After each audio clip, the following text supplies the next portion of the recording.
কোনো ধরনের third party application ছাড়া যে কোনো মোবাইলের ডিসপ্লের উপর ফিঙ্গারপ্রিন্ট লক কীভাবে সেট করবেন। কিছু কিছু ফোনে পাওয়ার বাটনের সাথে ফিঙ্গারপ্রিন্ট লক সেট করা থাকে, আবার কিছু কিছু ফোনে পিছনের দিকেও ফিঙ্গারপ্রিন্ট লক সেট করা থাকে। আপনি যদি চান আপনার ফোনের ডিসপ্লের উপর ফিঙ্গারপ্রিন্ট লক সেট করতে, তাহলে আজকের এই ভিডিওটি শুধুমাত্র আপনার জন্য। আজকের এই ভিডিওতে আমি আপনাদেরকে দেখিয়ে দিব কিভাবে খুব সহজে সম্পূর্ণ নতুন নিয়মে আপনি আপনার ফোনের ডিসপ্লের উপর ফিঙ্গারপ্রিন্ট লক কিভাবে সেট করবেন। সো মূল ভিডিওটি শুরু করার আগে ভিডিওতে একটি লাইক করবেন, কমেন্ট করবেন, চ্যানেলে নতুন হলে সাবস্ক্রাইব করবেন। ওকে, তো সর্বপ্রথম আপনি আপনার মোবাইল ফোনে চলে আসবেন। সো মোবাইল ফোনে আসার পর আপনি সেটিং অপশনে চলে আসবেন। আমি এখান থেকে আমার মোবাইল ফোনের সেটিং অপশনে চলে আসলাম। সেটিং অপশনে আসার পর আপনি নিচের দিকে চলে আসবেন। সো নিচের দিকে আসলে আপনি এখানে একটা অপশন দেখতে পাবেন যে পাসওয়ার্ড এন্ড সিকিউরিটি নামে একটা অপশন আছে। সো এখান থেকে আপনারা পাসওয়ার্ড এন্ড সিকিউরিটি এই অপশনে জাস্ট একটা ক্লিক করবেন। ক্লিক করার পর এখন আপনাদের সামনে এরকম একটা ইন্টারফেস কিন্তু চলে আসবে। সো এখান থেকে আপনারা একটা অপশন দেখতে পাবেন যে স্ক্রিন লক নামে। সো স্ক্রিন লক এই অপশনে আপনারা জাস্ট একটা ক্লিক করবেন। ক্লিক করার পর আপনার ফোনের পিন অথবা পাসওয়ার্ড আপনি দিয়ে দিবেন, দিয়ে আপনারা নেক্সটে ক্লিক করবেন বা কনফার্মে ক্লিক করবেন। ক্লিক করার পর এখন এখান থেকে আপনি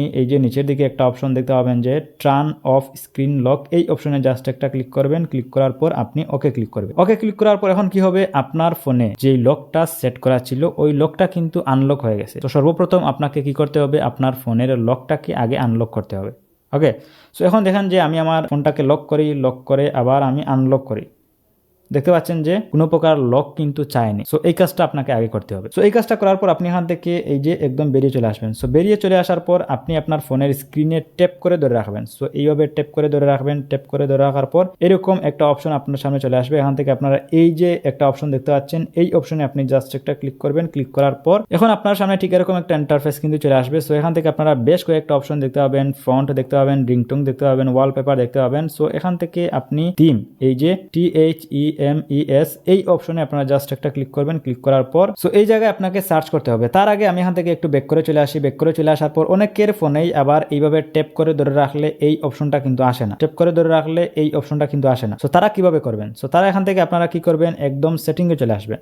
সেটিং অপশনে আসার পর এখান থেকে আপনারা একটা অপশন দেখতে পাবেন যে এই যে THEMES থিমস এই অপশনে জাস্ট একটা ক্লিক করবেন। ক্লিক করার পর এই অপশনটাই চলে আসবে, আগের অপশনটাই চলে আসবে। সো আপনারা সেটিং অপশন থেকে সরাসরি থিমস অপশনে চলে আসবেন। সো থিমস অপশনে আসার পর এখান থেকে আপনারা সার্চ করবেন REALX LEGACY রিয়েলেক্স লিগেসি লিখে আপনারা সার্চ করবেন। সার্চ করার পর আপনার সামনে অসংখ্য টেমপ্লেট চলে আসবে। সো এখান থেকে আপনারা রিয়েলেক্স লিগেসি এই অপশনটা আপনারা সিলেক্ট করবেন, মানে এই থিমটা আপনারা সিলেক্ট করবেন। সিলেক্ট করার পর এখন আপনারা নিচের দিকে দেখতে পাবেন যে এই যে আমার এখান থেকে অ্যাপ্লাই বাটন শো করতেছে। আপনার অ্যাপ্লাই বাটন শো করবে না, আপনার এই অ্যাপ্লাই বাটনের জায়গায় ডাউনলোড বাটন শো করবে। সো আপনারা আগে কি করবেন, এই থিমটাকে ডাউনলোড করবেন। সো আমি অলরেডি ডাউনলোড করে নিয়েছি, যার কারণে আমার অ্যাপ্লাই বাটন শো করতেছে। সো আপনারা ডাউনলোড করার পর এরকম চলে আসবে, একটা হচ্ছে অ্যাপ্লাই আর একটা হচ্ছে কাস্টমাইজ। সো এখান থেকে আপনারা কাস্টমাইজ এই অপশনে চলে আসবেন। এই অপশনে আসার পর আপনারা কি করবেন, এই যে সিস্টেম এটাকে আপনারা আনটিক করে দিবেন, আইকনস এটাকে আপনারা আনটিক করে দিবেন, হোম স্ক্রিন এটাকে আপনারা আনটিক করে দিবেন। আনটিক করে দিয়ে আপনারা জাস্ট একমাত্র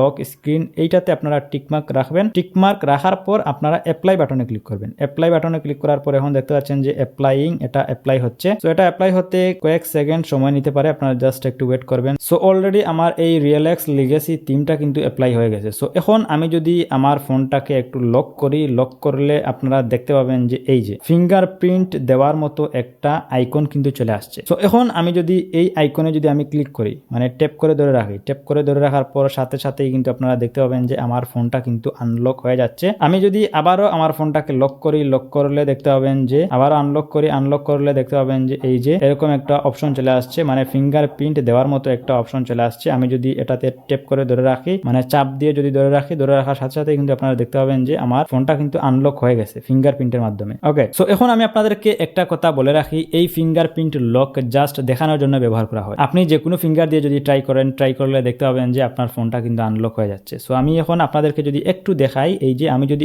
এই ফিঙ্গার দিয়ে যদি আমি ট্রাই করি, সো আমি এই ফিঙ্গার দিয়ে যদি ট্যাপ করে ধরে রাখি, ট্যাপ করে ধরে রাখলেই আপনারা দেখতে পাচ্ছেন যে আমার আনলক হয়ে গেছে। সো এটা মূলত জাস্ট দেখানোর জন্য ব্যবহার করা হয়। সো যারা মূলত জাস্ট দেখানোর জন্য ফিঙ্গারপ্রিন্ট লক সেট করতে চান, তারা চাইলে আপনারা এই কাজটা করতে পারেন, আদারওয়াইজ এটা করার কোনো প্রয়োজন নেই। সো এই ছিল মূলত আজকের ভিডিও। এভাবে কিন্তু আপনারা খুব সহজে সম্পূর্ণ নতুন নিয়মে যে কোনো মোবাইলের ডিসপ্লের উপর ফিঙ্গারপ্রিন্ট লক সেট করতে পারেন। ভিডিওটি আপনার কাছে কেমন লেগেছে আপনি চাইলে কমেন্ট করে জানাতে পারেন। আজকের মতো আমি মিজান খানে বিদায় নিচ্ছি, দেখা হবে পরবর্তী ভিডিওতে। আল্লাহ হাফিজ।